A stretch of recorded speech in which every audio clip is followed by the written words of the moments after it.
நாளைக்கு தளபதியோட ஸ்பீச் இருக்குதுங்க. அதுக்காக பார்த்தீங்க அப்படின்னா, வேலூரில் இப்போவே வந்து மாநாடு போல் இருக்குது. மக்கள் எல்லாருமே வந்து பார்த்துட்டு போகிறாங்க. ஏன்னா வந்து மக்களுக்கு அனுமதி இல்லாதனால நிர்வாகிகள் மட்டும்தான் வருவாங்க. ஸோ அதனால் வந்து பார்த்தீங்க அப்படின்னா, இப்போ நடக்கிற தடபுடலான ஏற்பாடுகளை மக்கள் இப்போ வந்து ஆர்வமாக வந்து பார்த்துட்டு போகிறாங்க. ஸோ அது வந்து பார்த்தீங்க அப்படின்னா, இப்போ ஃபஸ்ட் டைம் வந்து தாவேகா சார்பாக மேற்கூரையெல்லாம் அமைச்சிருக்காங்க. ஸோ தளபதி அவர்கள் பேசும்போது நிர்வாகிகள் வந்து அமர்ந்து பார்க்குற மாதிரியும் செட் பண்ணியிருக்காங்க. அதே மாதிரி பார்த்தீங்க அப்படின்னா, ஏற்பாடுகள் நாலா பக்கமும் வந்து தாவேகா கொடி பறக்குது. பலூன்லாம் விட்டுருக்காங்க. அதில் வந்து தளபதியோட முகம் நாலா பக்கமும் இருக்குது. ஸோ விசில் சின்னத்தோடு விட்டுருக்காங்க. ஸோ அதெல்லாம் பார்க்கும்போது வேறு லெவலில் இருக்குது. மக்களோட ரெஸ்பான்ஸுமே இப்போவே ஸ்டார்ட் ஆகிடுச்சுங்கிறது நமக்கு வந்து இப்போ பழகி போயிடுச்சு. ஏன்னா மக்கள் அந்த அளவுக்கு வந்து ரெஸ்பான்ஸ் கொடுக்குறாங்க தளபதியோட வருகைக்காக. வேலூருமே பயங்கரமாக எதிர்பார்த்துட்டு இருக்குது. நாளைக்கு தளபதி வந்து என்ன பேச போகிறாரு அப்படிங்கிற எக்ஸ்பெக்டேஷன் இருக்குது.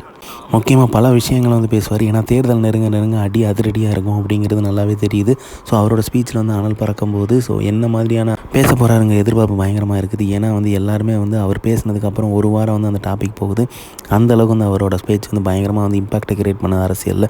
ஸோ தமிழக மக்களும் சரி, வேலூர் மக்கள் ரொம்பவே ஆர்வமாக இருக்காங்க. ஸோ தளபதியுடைய வருகை வந்து வேறு லெவலில் சம்பவம் பண்ணும்.